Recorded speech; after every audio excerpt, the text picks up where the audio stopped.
Mercedes Formula One driver George Russell has lost his Belgian Grand Prix win after his car was found to be underweight during post-race checks.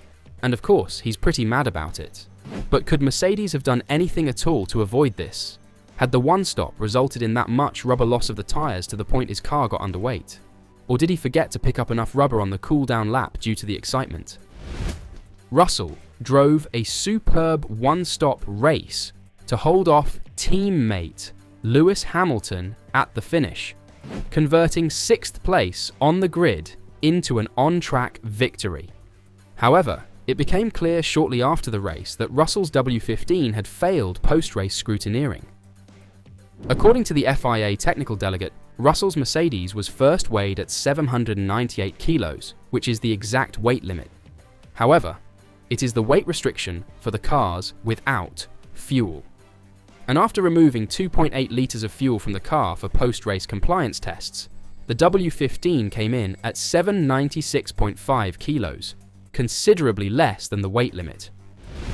This resulted in the FIA enforcing Article 4.1 of F1's technical rules, which governs the minimum mass of each car, ruling out Russell's victory while providing Hamilton his second win of the season. This states that the mass of the car without fuel must not be less than 798 kilos at any time during the competition. If, when required for checking, a car is not already fitted with dry weather tyres, its mass will be determined using a set of dry weather tyres selected by the FIA technical delegate. In this case, only the first half applies, as competition refers to any moment throughout a race weekend, but cars being weighed and determined to be underweight are only relevant after qualifying and racing, because they may, in principle, operate in an unjust arrangement during practice sessions. Russell's car was first weighed after the Spa race and determined to be exactly 798 kilograms. However, it still needed to be emptied of fuel, with enough remaining in the tank to meet Article 6.5.2. This states, competitors must ensure that a 1.0 litre sample of fuel may be taken from the car at any time during the competition. After a practice session, sprint session, and race, if a car has not been driven back to the pits under its own power, it will be required to supply the above-mentioned sample, plus the amount of fuel that would have been consumed to drive back to the pits.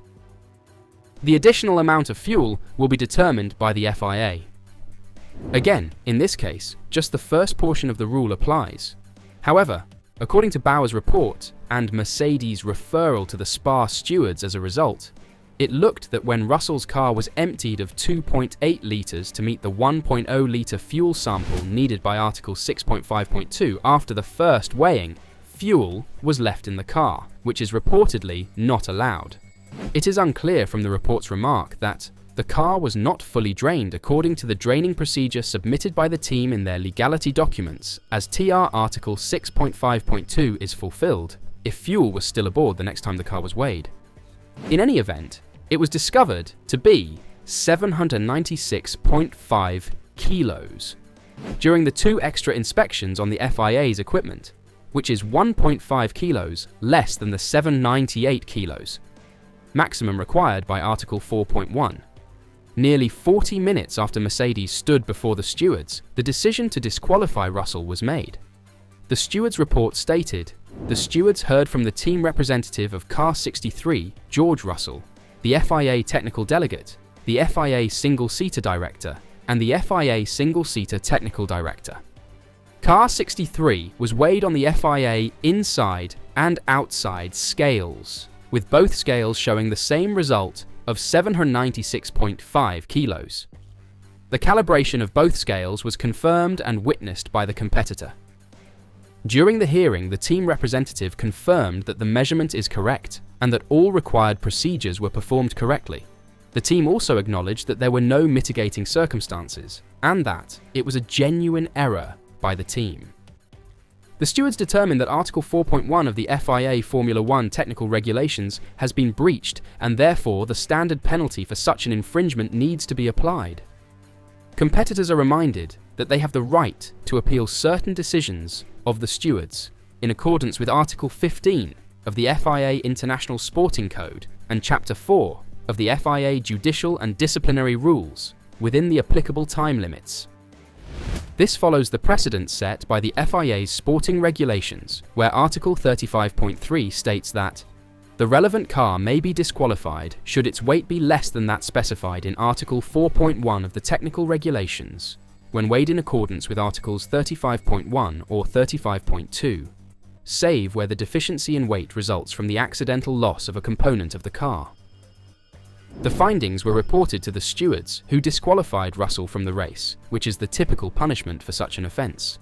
The stewards stated in their conclusion that Mercedes had verified the measurements were valid, while also conceding that there were no mitigating circumstances and that it was a genuine error by the team.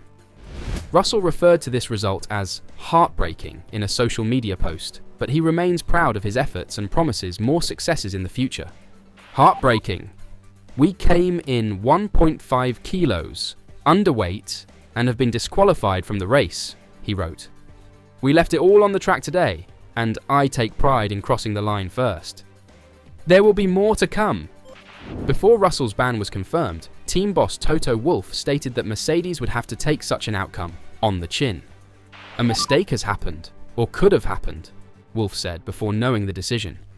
He declined to comment on what could have led to Russell's car coming in underweight, but when asked whether it could have sustained any damage, Wolff said, "No, I think it's a one-stop that you expect lots of rubber, maybe more, to fall off the tyres, but there's no excuse." He was replying to an inquiry about whether Mercedes knew of anything that may have caused Russell's car to be underweight. Wolff then added, "If the stewards deem it to be a breach of regulations, then it was what it is. We have to learn from that, and as a team, there's more positives today obviously for George, but that's a massive blow to a driver whose childhood dream is to be winning these races that it's probably taken away. But he's gonna win many more." After Russell was disqualified for violating Article 4.1 of F1's technical rules governing minimum car weights and Hamilton was elevated to victory, Mercedes issued a statement on Wolff's behalf. "We have to take our disqualification on the chin," he said. "We have clearly made a mistake and need to ensure we learn from it. We will go away, evaluate what happened, and understand what went wrong. To lose a 1-2 is frustrating, and we can only apologise to George, who drove such a strong race. Lewis is of course promoted to P1. He was the fastest guy on the two-stop and is a deserving winner.